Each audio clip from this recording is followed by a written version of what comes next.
Isang maulang hapon, mula sa Africa hinatid ng tatay niya si Teres sa France, sa bahay ng auntie niya at kapatid ng tatay niya. Patay na daw ang nanay niya at hindi daw alam ng tatay niya ang gagawin sa kanya. Iiwan niya muna daw si Teres at binigyan niya ng pera ang auntie at magpapadala daw siya buwan-buwan. Ang auntie ay may inaalagaan din na isang anak na may sakit na pinsan ni Teres, si Camille. Magkasama silang natutulog sa higaan simula pagkabata hanggang paglaki at simula noon ay si Teres na ang nag-aalaga sa kanya. Isang umaga, nakita ni Teres ang isang lalaking walang damit na naglilinis sa kabilang ilog at pinagnasaan niya ito. Mamaya, habang pauwi na nasalubong niya ang pinsan niya na si Camille at inutusan niya ito na halikan siya. Hinalikan naman siya ni Camille sa pisngi pero hindi daw ganito sabi ni Teres. Maya-maya dumating naman ang auntie kaya hindi na sila natuloy. Sinabi ng auntie na may sulat daw na dumating para kay Teres mula sa Africa at dito nabasa ni Teres na lumubog daw ang barko ng tatay niya sa Algeria. Sa sunod na araw, sinabi ni Camille na lilipat na daw sila sa Paris. Nakahanap daw siya ng trabaho doon sa isang opisina. Sinabi naman ng auntie na pwede na daw silang umalis pagkatapos ng kasal. Tinanong ni Teres kung kaninong kasal daw at sinabi ng auntie na sa kanya daw at kay Camille. Nagulat si Teres dito pero sinabi ng auntie na wala naman daw masama dito dahil hindi naman daw nila alam kung sino ang nanay niya. Dapat isipin niya na maswerte daw siya dahil meron siyang isang Camille at excited na din daw siya sa kasal nila. Pagkalipas ng ilang araw, dumating na sila sa Paris. Pumasok sila sa isang gusali na magsisilbing tirahan at tindahan nila. Pagpasok ni Teres nakasalubong niya ang kargador at nagkatitigan sila. Sa sunod na araw pumasok na si Camille sa trabaho niya, habang si Teres ay sa bahay lang at ginagawa lang siyang utusan ng auntie niya. Bakat sa mukha niya ang pagiging malungkot. Sa gabi, pag-uwi ni Camille gustong makipag-ano sa kanya ni Teres pero ayaw niya dahil pagod daw siya. Sa sumunod na gabi, nagdala si Camille ng kaibigan niya na si Laurent at pinakilala niya ito sa nanay niya at kay Teres. Pagkatapos kumain naglaro sila ng mahjong at kinwento ni Laurent na dati daw siyang isang artist at nagkatitigan sila ni Teres. Mamaya pininta ni Laurent si Camille habang nakaupo naman sa sulok si Teres. Habang nagpipinta kinwento ni Laurent ang mga karanasan niya sa pagpipinta ng mga nakahubad na babae at paano niya daw sila hinahawakan. Kita naman sa mukha ni Teres ang pang-iinit habang pinapakinggan ang kwento at nagkatitigan ulit sila ni Laurent. Mamaya bago umalis pinagmasdan ni Laurent si Teres sa bintana ng bahay nila.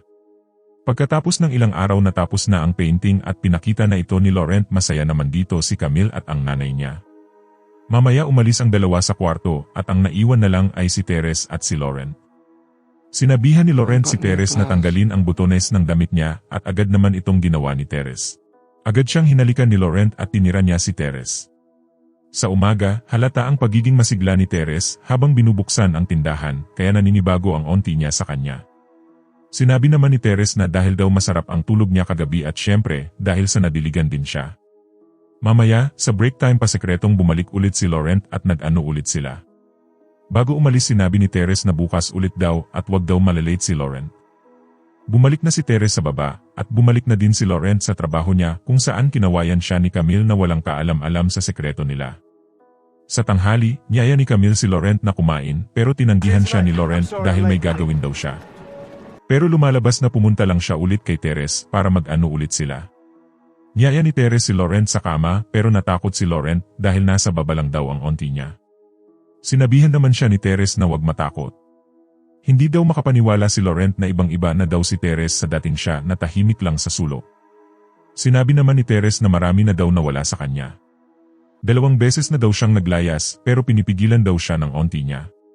Lagi daw sinasabi sa kanya na hindi niya daw kayang mabuhay mag-isa at naniwala naman daw siya. Habang sila ay nagbubulyakan, naririnig naman ng auntie ang boses ni Teres sa baba at tinanong niya kung anong problema. Sinabi ni Teres na masakit lang daw ang ulo niya at kailangan magpahinga. Sa gabi na naginip si Camille na nalulunod daw siya sa ilog at napansin niyang gising pa si Teres at may iniisip. Tinanong niya kung may tinatago daw siyang sekreto sa kanya. Sa sunod na araw, sinabi ni Camille kay Laurent na hindi niya daw alam kung paano pasayahin si Teres at hindi niya din daw alam kung masaya pa ba siya o hindi. Mas madali pa daw siyang pasayahin noon sa Vernon. Sinabi naman ni Laurent na mahalin niya lang daw si Teres ng totoo. Sa gabi, tinira ni Camille si Teres pero kita sa mukha ni Teres ang pagkaboring at inatake din si Camille ng sakit niya. Sa umaga magkasama na naman si Teres at Laurent sa kwarto kung saan biglang dumating ang auntie kaya agad na nagtago si Laurent sa palda ni Teres. Tinanong ng auntie kung masakit pa daw ang ulo ni Teres at minasahe niya ang likod ni Teres. Kita naman sa mukha ni Teres ang sarap ng masahe. Hindi sa auntie niya kung hindi sa masahe ni Laurent sa loob ng palda niya. Sa gabi, sinabi ni Camille kay Teres na mag-impake na ng gamit niya. Tinanong ni Teres kung bakit at sinabi naman ni Camille na babalik na daw sila sa Vernon, kung saan ikinagulat ni Teres. Masama daw ang Paris para sa kalusugan niya dahil sa mga dumi at maganda din daw ito para kay Teres dahil lagi na lang daw sumasakit ang ulo niya. Hindi naman pumayag si Teres dito dahil mas gusto niya daw sa Paris at marami daw silang kaibigan dito at may business. Sinabi naman ni Camille na hindi na daw magbabago ang desisyon niya at siya daw ang masusunod dahil siya daw ang lalaki. Magiging mabuti daw ang buhay nila kapag umalis daw sila ng Paris at bumalik sa Vernon. Sa sumunod na gabi, tumakas si Teres at pinuntahan niya si Laurent. Pagkatapos nilang magboldyakan sinabi ni Teres ang pag-alis nila at hindi niya daw kayang mabuhay na wala si Laurent. Sinabi naman ni Laurent na kung mawawala lang daw si Camille. Sinabi ni Teres na imposible daw ito at sinabi naman ni Laurent na hindi daw kung ito ay isang aksidente. Maraming tao daw ang naaaksidente araw-araw at karamihan sa kanila ay hindi bumabalik. Napaisip si Teres ng ilang sandali dito at bigla na lang umalis. Bago umalis tinanong siya ni Laurent. Do I own you? Completely. Sa umaga, binigyan ni Camille si Teres ng bulaklak at mamaya silang tatlo ay namasyal at naglakad. Umupo si Teres sa damuhan at nagpahinga naman sa kanya si Camille dahil hiningal daw siya dahil sa sakit niya. Nagyabang si Camille kay Laurent na kapag may asawa na din daw siya ay magkakaroon din daw siya ng unan kahit saan. Tumawa lang si Laurent at sinabihan niya si Camille na wag daw maging mayabang. Maya-maya, si Camille ay nakatulog at sinamantala naman ito ni Laurent, dinukot niya ang bulaklak ni Teres. Maya-maya bigla naman dumaan ang kaibigan ng auntie nila at sila ay nabitin. Tinanong nila kung masama daw ang pakiramdam ni Camille at sinabi naman nila na umiidlip lang daw siya. Mamaya umalis na ang mga bisita at sinabi din ni Teres na kailangan na din daw nilang umuwi. Pero ayaw pa ni Laurent at niyaya niya sila mamangka sa tabing ilog. Sinakay ni Laurent si Camille sa bangka pero si Teres ay nagdadalawang isip. Mamaya sumakay na din si Teres dahil sa pamimilit ni Laurent. Naglayag sila sa ilog at pumunta sa isang masukal na lugar. Mamaya sumisigaw at umiiyak na bumalik sa pampang si Teres at Laurent.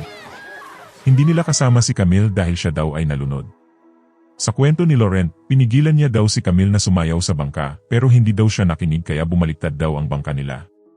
Bago malunod sumisigaw daw si Camille na iligtas niya daw si Teres. Bumaba ang mga matanda para ipaalam sa auntie ang nangyari at naiwan sa karwahe ang dalawa. Sinabi ni Laurent na marami pa daw silang kailangan gawin at hinalikan niya si Teres. Mamaya, pumasok na din sa bahay ang dalawa at naabutan nila ang auntie na umiiyak ng malakas. Pagsikat ng araw agad na hinanap ng mga pulis ang katawan ni Camille sa ilog habang si Teres naman ay nag-isip sa kwarto niya. Pinuntahan ni Laurent ang bangkay ni Camille sa purinarya pero bigla siyang nasuka nang makita niya ito at sa sunod na araw ay nilibing na si Camille. Sa libing, niyakap ni Laurent si Teres at sinabi niyang gagawin niya daw ito ulit kung kinakailangan at mahal niya daw siya. Habang pinagmamasdan naman sila ng babaeng kaibigan ng auntie. Sa gabi, pasekretong pinuntahan ulit ni Laurent si Teres sa bahay at nag-ano ulit sila. Sa umaga, sinabi ng auntie na lagi niya daw nakikita si Camille sa panaginip niya. Sinisi niya si Teres sa aksidente dahil hindi niya daw binantayan ng maayos si Camille na siya daw dapat ang guardian ni Camille. Tinanong din ng auntie kung paano daw nabuhay si Teres. Paano daw siya nakaligtas habang ang anak niya naman daw ay namatay. Si Camille daw dapat ang nabuhay at hindi si Teres. Nagwala ang auntie sa loob ng bahay at niyakap siya ni Teres. Nang kumalma na, humingi naman ng tawad ang auntie kay Teres sa mga sinabi niya, nasasaktan lang daw ang puso niya. Binisita nila ang puntod ni Camille at hinawakan ng auntie ang kamay ni Teres. Pumasok naman sa trabaho si Laurent at pinagmasdan niya ang lamisang pinagtatrabahuhan ni Camille. Sa gabi, napanaginipan ni Teres si Camille kaya siya nagising. Sa sunod na umaga pa sekretong binisita ulit siya ni Laurent. Sinabi ni Teres na hindi daw siya makatulog dahil napapanaginipan niya daw si Camille at niyaya niya si Laurent na lumayas. Sinabi naman ni Laurent na siya din daw ay nananaginip pero kapag umalis daw sila ngayon ay siguradong mabibitay daw sila. Kailangan pa daw nilang maghintay, pag kinasal na daw sila at magkasama ng matulog mawawala na daw ang mga panaginip nila. Asikasuhin niya muna daw ang tindahan nila dahil sa kanya na daw ito ngayon, pero sinabi ni Teres na hindi daw dahil sa auntie daw nakapangalan ang tindahan at hindi kay Camille. Sa totoo daw ay wala daw nakapangalan kay Camille kahit isa, kahit bank account man lang. Nagulat si Laurent dito at sinabihan niya si Teres na umarte pa ng husto na nasasaktan sa pagkamatay ni Camille at maya-maya bumaba ang auntie at nakita niya si Teres habang si Laurent naman ay pasekretong umalis. 8 buwan ang nakalipas. Sinabi ng mga kaibigan sa auntie na mukha daw matamlay si Teres at may sakit. Si Teres daw ay pwedeng mamatay sa kalungkutan, dapat daw ay makamove on na siya kay Camille. Isang kasal daw ang gamot dito. Marriage is the cure. Pwede niya daw pakasalan si Laurent, siguradong magiging masaya daw si Camille kung siya ang mapapangasawa ni Teres at hindi ibang tao. No, that's not possible. No. Samantala, sinabi ni Teres kay Laurent na namimiss niya na daw siya. Lumalabas na matagal na pala silang hindi nagkikita dahil naglalaylo sila at para hindi mahalata. Mamaya, nilapitan na ng auntie at mga kaibigan ang dalawa at sinabi na sa kanila ang kasal nila. Sa una, nagkunwari ang dalawa na nagulat dito at ayaw nila dahil parang magkapatid na daw sila, pero sa huli ay pumayag na din sila. Pagkatapos ng ilang araw, kinasal na si Teres at Laurent at napansin ni Teres ang peklat sa leeg ni Laurent. Pagkatapos ng kasal, sinabi ng auntie na dahil daw si Teres na ang huli sa pamilya nila, binago niya daw ang huling habilin niya. Ipamamana niya daw kay Teres ang tindahan at ang 20,000 francs pag namatay daw siya. Masaya naman dito si Laurent at Teres. Sa gabi, magkasama na ang dalawa sa kwarto at ito na daw ang pangarap nila, ang magkasamang matulog. Maya-maya nakita nila ang painting ni Camille na nakasabit sa dingding na nilagay ng auntie at natawa na lang sila. Gustong tanggalin ito ni Laurent pero pinigilan siya ni Teres dahil baka daw magalit ang auntie. Tinanong ni Teres si Laurent kung paano daw namatay si Camille. Hindi niya daw ito nakita dahil pinikit niya daw ang mga mata niya. Sinabi naman ni Laurent na marahan lang daw na hinulog niya siya sa tubig. Hindi daw lumaban si Camille pero lumalabas na sinakal niya pala si Camille at kinagat ni Camille ang leeg niya bago niya ito hinulog sa tubig. Biglang nagalit si Teres at sinabihan niya si Laurent na wag magsinungaling. Pinikit niya daw ang mga mata niya pero nakakarinig daw siya. Naririnig daw niya na tinatawag ni Camille ang pangalan niya. Lumalabas din pala na pinalo rin ni Laurent si Camille ng sagwan sa tubig hanggang mamatay siya. Agad namang tinakpan ni Laurent ang bunganga ni Teres at maya-maya ay kumalma na sila. Samantala napadaan ang auntie sa kwarto dahil sa ingay pero wala siyang narinig at umalis din. Sa sunod na araw na masyal ang tatlo sa park at biglang umiyak ang auntie, nakita din ng auntie si Camille at bigla siyang nanigas. Ang auntie ay na-stroke at hindi na makagalaw at makasalita. Inalagaan siya ng dalawa at muntik na siyang ihulog ni Laurent sa hagdan pero pinaalalahanan siya ni Teres na kailangan pa daw nila ang pirma ng auntie para makuha ang pera. Habang lumilipas ang araw, nagsisimula na din pumangit ang relasyon at samahan ni Laurent at ni Teres.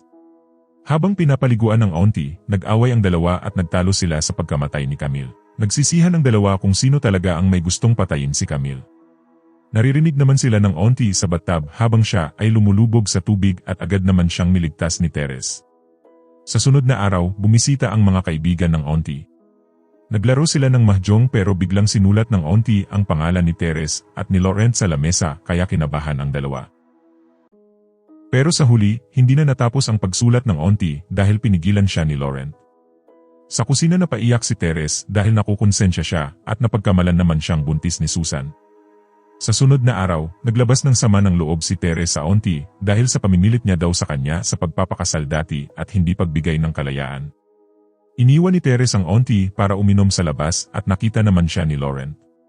Samantala pilit namang inabot ng auntie ang ink sa lamesa at ito ay nahulog. Maya-maya umalis na ang mga tao at silang dalawa na lang ang natira sa bar. Niyaya ni Laurent na makipagbuljakan pero sinipa siya ni Teres. Ayaw niya daw sa kanya. I don't want to. Nakatulog si Teres sa tabing ilog at pag-uwi niya binuhat niya ang auntie paakyat at pagkatapos naghasa siya ng isang kutsilyo. Dumating naman si Susan sa tindahan at tinawag niya si Teres sa taas pero nakita niya ang isang sulat sa sahig at agad siyang tumakbo paalis. Hindi na siya naabutan ni Teres sa baba at nakita niya din ang sulat. Sa ibang lugar, bumili si Laurent ng laso ng daga bago umuwi. Balik sa bahay, agad na humingi ng tawad si Teres sa auntie at sinabi niyang mahal niya daw si Camille at patawarin niya daw siya. Sabihin lang daw ng auntie na napatawad niya si Teres at papatayin niya daw ang sarili niya para matapos na daw lahat ng ito. Naabutan siya ni Laurent at pinatayo niya siya. Bigla may nag-doorbell sa tindahan nila kaya inutusan ni Laurent si Teres para tingnan kung sino ito. Lumalabas na si Oliver lang pala ito na nangangamusta. Agad din siyang pinaalis ni Teres dahil tulog daw ang auntie at tinakpan niya din ang sulat sa sahig. Sa hapon dinala ng dalawa ang auntie sa tabing ilog. Habang hinanap naman sila ng mga kaibigan ng auntie sa bahay nila pero wala sila at itinuro sila ng isang matanda sa tabing ilog. Tinanong ni Laurent si Teres kung minahal niya daw siya at sinabi naman ni Teres na oo daw noong buhay pa daw si Camille. Inalok ni Laurent si Teres ng wine at nilagyan niya ito ng laso ng daga, samantala naglabas naman si Teres ng isang kutsilyo na nakatago. Maya-maya nakita nila ang hawak ng isa't isa. Sinabi ni Laurent kay Teres na gawin niya ito pero binitiwan ni Teres ang kutsilyo at ininom niya ang alak ni Laurent na may lason at sumunod naman na uminom si Laurent. Silang dalawa ay naghalikan muna at maya-maya sila ay namatay. Pinagmasdan sila ng auntie at mamaya dumating na din ang ibang mga tao.